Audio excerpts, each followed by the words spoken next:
We're at Migger's Irish Pub, and we're getting ready to show you guys a fly tying segment that our good buddy and legend Joe Messenger did while we were at Harper's Ferry. So check us out. I think you're going to dig it. Went to high school, didn't have a computer in it. Or we had a typing class.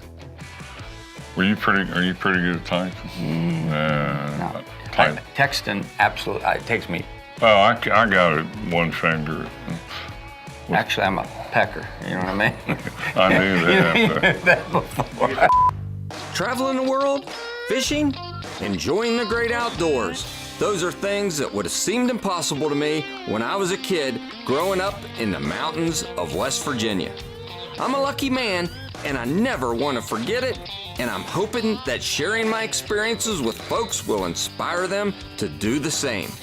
I'm Curtis Fleming, and these are my Fly Rod Chronicles.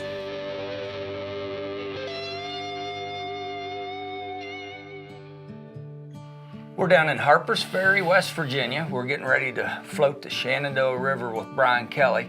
Today, we're going to do a focus on the fly with the legend, Joe Messenger. And to be a legend, how old you have to be, Joe? 85. 85. Yeah, so I have 12 years, yeah. I thought it'd be another 40 years before you'd be a legend. Right, 40 years, I won't worry about it. So what we going to tie up today, Joe? Well, we're going to try to tie an elk hair caddis, but it's called an October caddis since it's October, and they're a bright orange caddis, and they're a big caddis. You usually find them on size 12s, 10s. And Brian here tells us that pretty good fly for this time of year. Good, good. Don't exactly have the right materials here to do this, but we'll try and make do. Yeah. So I'll get started on it. Just started out, I usually use orange thread. Now, don't mean to make excuses here, but this is what we have. Yeah, yeah. Started with a jam knot and come back to about the barb of the hook, halfway between the barb and the point of the hook. It's always a good idea to have standard starting and stopping places. I think when you're tying flies, if you can be more consistent with it, they don't have to be real pretty. They still look pretty good. Sure. Normally I'd use an orange dubbing, maybe a burnt orange dubbing, but since we don't have any, I'm going to come back up and start my chenille here. It's orange. Rather than start it right at the tail end, if I start it up here, then it doesn't make a bump in the body and look kind of bad. And I'll wind it up to about 2/3 of the hook shank and tie it off.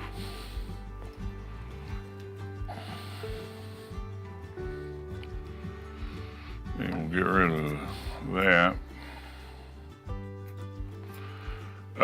Should have an antron underwing that's kind of orange colored. Since I don't have any of that, I just have some little bit of dubbing here, and I'll just put it in here to add a little flash. So and how many years you been tying, Joe? Oh, gee, Curtis started tying flies when I was maybe 4 years old. That's awesome. They weren't very good flies, but I had an extortion business. Dad had his shop in the basement, and I set a table up in front of the shop, and I'd wind some feathers and fur on a hook and tell people they had to buy my flies for a nickel before they could get into buying Dad's. Worked pretty good. Yeah, yeah. I'm going to clip this off about at the bend of the hook and get rid of this out front here. Now, next thing, some elk or deer hair, and we've got deer here. It should be, again, a burnt orange or a golden brown color. I think when you're handling deer hair, if you, rather than try and just add a little bit at a time, it's easier if you grab more than you really need and then remove it. And there's a couple little tricks to stacking deer hair. Cut it off right at the base there and get rid of some of the fuzz and short hairs that are in there. I usually use a comb. Well, here's one. it not only gets rid of some of the fuzz, but it aligns the hair so it lays down a little bit better. I'll cut the butts there. I don't really need it that long.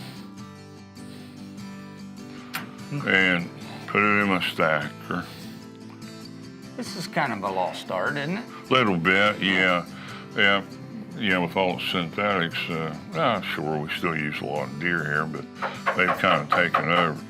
When you stack hair, I see some fellas maybe just do this. Well, the problem with that is the barrel on this thing bounces up and down. It'll trap the hair and won't let it stack. So put your finger on top of it, turn it horizontally, and take it out slowly.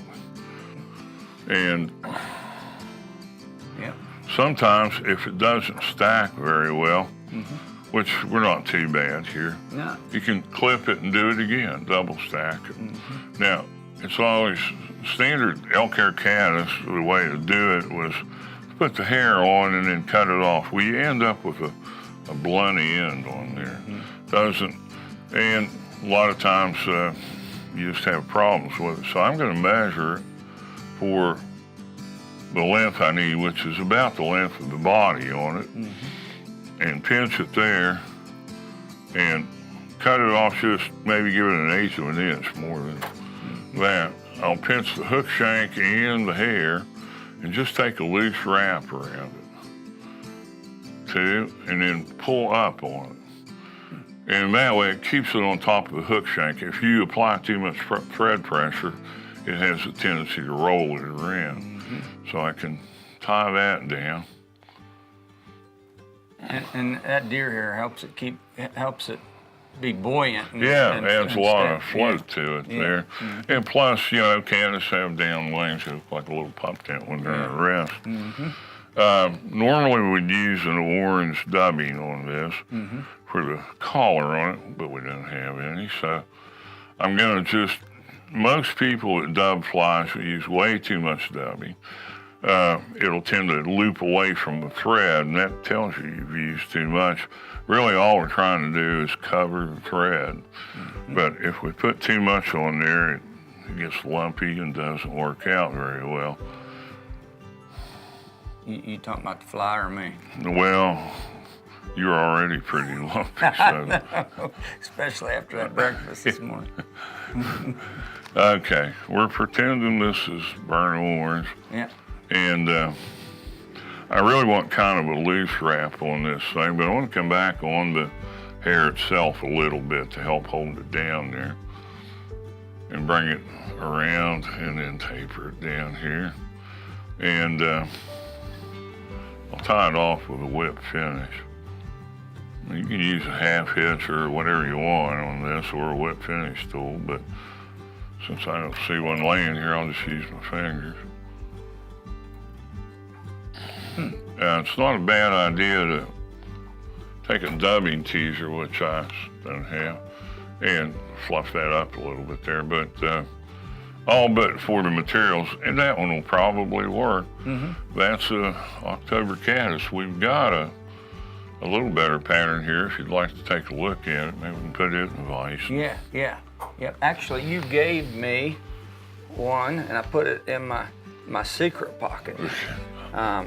And this is something you tied before we got here. Right. Yeah. Yeah. I'll give you one of those. How's that? Okay. That'll cost you $7. $7, and I tied it. That doesn't make any sense. No, good. I'm a good businessman. They call it turnover, I think. Yeah, you can see on this one we have a burnt orange dubbed body, which is a little bit slimmer than the chenille, and then an orange antron underwing to add a little flash to it. And the deer hair is really a golden brown deer hair and a burnt orange dubbing for a collar on it. Nice. But that's a pretty effective fly for this time of the year. Well, good deal. Well, that's our focus on the fly. And for you guys that don't know, Joe's, again, been tying for a long time. His father, Joe Sr., was just inducted into the Fly Fishing Hall of Fame Museum. Yeah, the Southern Appalachian. Yeah, and well known, and for the frog pattern, for the irresistible. And this is just pretty cool. And Joe's passed this down to his son. And you hope that it just keeps getting passed down, and that's why we film this, because it's kind of a lost art. It is, and so you're next on the list. Oh Lord! Let me get both. Let me get these things going here. But just real quick, Joe, for someone like myself to say, well, I got bad eyes. Well, I got fat hands. You're 6'5". Yeah. You're a big man.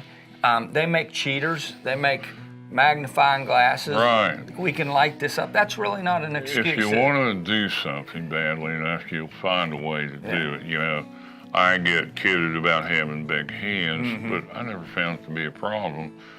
I didn't have any choice. But yeah, I all these years, I still have been able to maintain the interest in fly tying. I really enjoy tying flies, and not just the patterns that Dad originated, although I do a lot of that, but things like this too. And your tools, just like for an example, I noticed you didn't reach over and grab a whip finisher. You've taught yourself how to tie those knots, the half hitch and all that, right? Yeah, well, you always have your fingers with you. In some cases, other tools will help you out. A little half hitch tool, if you've got a lot of hack or a real fluffy collar, with a whip finish tool, it'll trap some of it. But with a half hitch tool, you can kind of pull it back and it shoves it back and you can guide the thread. Nice. So having the right tools for whatever purpose is a benefit. There you go. Well, let's put these things in the fly box and head down on the Shenandoah River. All right. Thank you, Joe. Thank you, Yes, Kurt. sir, buddy.